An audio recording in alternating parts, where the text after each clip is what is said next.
अनिल मिश्रा की जमानत के बाद कुछ नफरती चिंटू ऐसे खुशियां मना रहे हैं जैसे उन्हें कोई किला फतेह किया हो या उन्होंने कोई नोबेल पुरस्कार पाने का कोई शांति का काम किया हो। सोचिए किस तरीके से माहौल बिगाड़ने की कोशिश की और बाबा साहब के अपमान के बाद अब उस पर 1 लाख रुपए का जुर्माना लगा दिया गया है। 5 दिन जेल में रहने के बाद और 1 लाख का जुर्माने के बाद हाईकोर्ट ने सख्त से सख्त निर्देश दिए हैं, लेकिन कुछ अंधभक्त ऐसे खुशियां मना रहे हैं जैसे पता नहीं क्या से क्या हो गया हो, जैसे इतिहास में अमर रहने का कोई काम कर दिया हो। अनिल मिश्रा की जमानत 1 लाख रुपए मुचल के यानी जुर्माना भरकर हुई और हाईकोर्ट के सख्त आदेश दिया कि अगली बार बाबा साहब को अपमानित किया तो जेल में सीधा डाल देंगे। इस प्रकरण में पुलिस अपना पक्ष मजबूती से नहीं रख पाई। 5 दिन जेल में रहने के बाद इसकी अकड़ ढीली हो गई होगी।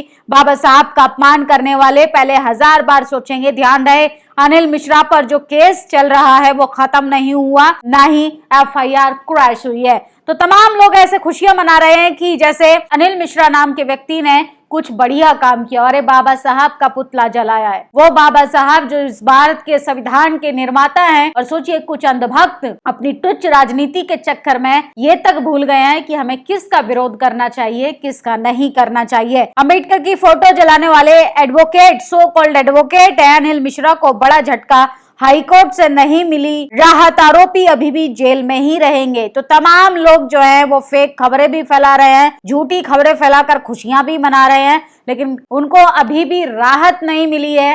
हाईकोर्ट ने सख्त से सख्त निर्देश दिए हैं कि बाबा साहब का आगे से कोई फोटो या अपमान करने की कोशिश की तो आपको जेल की सलाखों के पीछे भेज दिया जाएगा। मनुवादियों को ग्वालियर पुलिस प्रशासन और मुख्यमंत्री मोहन यादव जी का धन्यवाद देना चाहिए। उनकी लापरवाही की वजह से डिटेंशन अवैध हो गई। खैर जो भी हुआ, सिस्टम वही लोग हैं तो ऐसी ही आज थी हमें। खैर जंग जीत कर नहीं आया, जमानत पर छूटा है एक अपराधी। तो तमाम लोग ऐसे खुशियां मना रहे हैं जैसे पता नहीं उन्होंने क्या किया हो, लेकिन बहुजनों का अपमान किया है तो इतनी आसानी से तो नहीं छोड़ा जाएगा। और सोचिए उत्तर प्रदेश में कैसे कप सिरप पीने से मासूम बच्चों की मौतें हो गई। कोडीन के नाम से ही भड़क गए भाजपा के पूर्व सांसद और बाहुबली नेता धनंजय सिंह। ये बीजेपी के वही बाहुबली नेता हैं जो कल कोडीन कप सिरप माफिया के साथ फोटो खिंचवाते नहीं थकते थे और आज चिढ़ रहे हैं। हम इनको आरोपी नहीं कह रहे हैं, लेकिन सवाल का जवाब तो देना चाहिए। सोचिए हजारों कैमरे के सामने किस तरीके से भागने का प्रयास कर रहे हैं। और उत्तर प्रदेश के वो अमिताभ ठाकुर याद है, जबरिया रिटायर आईपीएस। योगी आदित्यनाथ से सवाल किया कप सिरप को लेकर तो सोचिए उनकी खुद की मरने की नौबत आ गई। या ये कहें कि उनको भाजपा सरकार पर जो गंभीर आरोप लगाए थे कि उनकी जान कभी भी जा सकती है और उनकी जान के पीछे योगी आदित्यनाथ का बड़ा हाथ होगा, भाजपा सरकार का बड़ा हाथ होगा, इसको लेकर कहीं ना कहीं आशंकाएं जो हैं, जो अटकलें थी, वो सही साबित होती हुई दिखाई दे रही हैं। क्योंकि उनका एक वीडियो सोशल मीडिया पर सबसे ज्यादा वायरल हो रहा है। अगर अमिताभ ठाकुर को कुछ भी होता है तो उसके लिए सीधे सरकार जिम्मेदार होगी।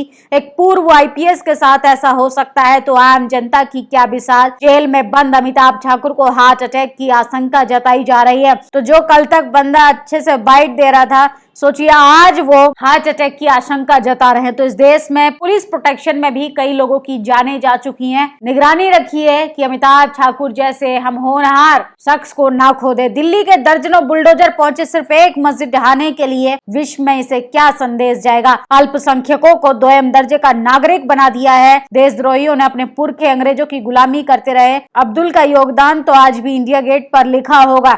इलाके में बड़ी सुरक्षा बढ़ा दी गई है, लेकिन ये एक सवाल खड़ा होता है कि दलित, पिछड़े, आदिवासी, अल्पसंख्यकों पर जो अत्याचार हो रहे हैं पूरे देश विदेश में क्या मैसेज क्रिएट होता होगा, क्या मैसेज जाता होगा। एक तरफ तो दलितों को बाबा साहब का अपमान कर प्रवोक किया जा रहा है, वहीं अल्पसंख्यकों को डराने की कोशिश की जा रही है। और तलवार बांटने वाले बाबा साहब का अपमान करने वाले ये पिंकी नाम का व्यक्ति जेल की सलाखों के पीछे पहुंच गया है। तो देर सबेर ही सही, कानून की चक्की महीन पिसती है लेकिन सही पिसती है। सुबह का सबसे बड़ा दृश्य मजबूत सरकार की बदौलत हाईकोर्ट के आदेश के बाद सोचिए पत्थरबाजी की भी खबरें लगातार सामने आ रही हैं और किस तरीके से वहां पर बुलडोजर चला दिया गया है।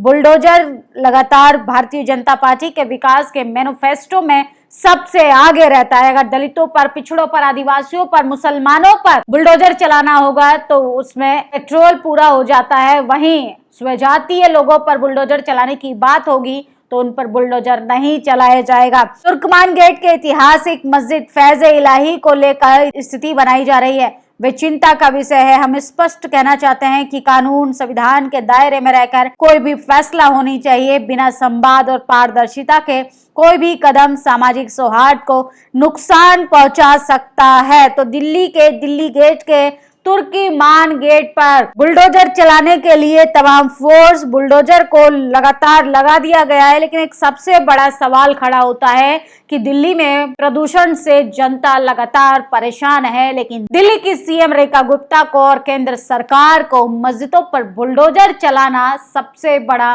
विकास अभी फिलहाल दिखाई दे रहा है।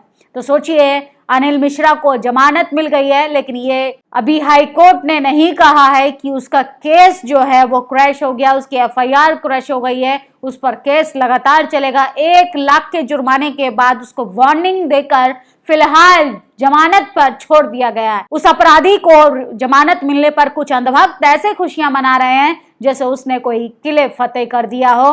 वही अगर बात करें राजधानी की, तो राजधानी में अल्पसंख्यकों पर यानी मुसलमानों पर, जिनका खून इस देश की आजादी में शामिल है, इस देश की मिट्टी में शामिल है, उनके किस तरीके से धार्मिक स्थलों पर बुलडोजर चलाने की कोशिश की जा रही है और किस तरीके से लगातार संविधान लोकतंत्र की धज्जियां उड़ाई जा रही हैं। क्या बीजेपी के विकास में जाति पाति और धर्म देखकर ही बुलडोजर चलता है? आप लोग क्या सोचते हैं? इन तमाम खबरों पर अपनी राय जरूर दीजिएगा। शुक्रिया। नेशनल दस्तक की आपसे गुजारिश है कि अगर इसको बचाना चाहते हैं तो नेशनल दस्तक को सब्सक्राइब करने के लिए रेड कलर के सब्सक्राइब बटन को दबाएं, फिर बेल आइकन की घंटी दबाएं। नेशनल दस्तक को बचाने के लिए बहुत जरूरी है कि हर खबर को शेयर करें, लाइक करें, कमेंट जरूर करें।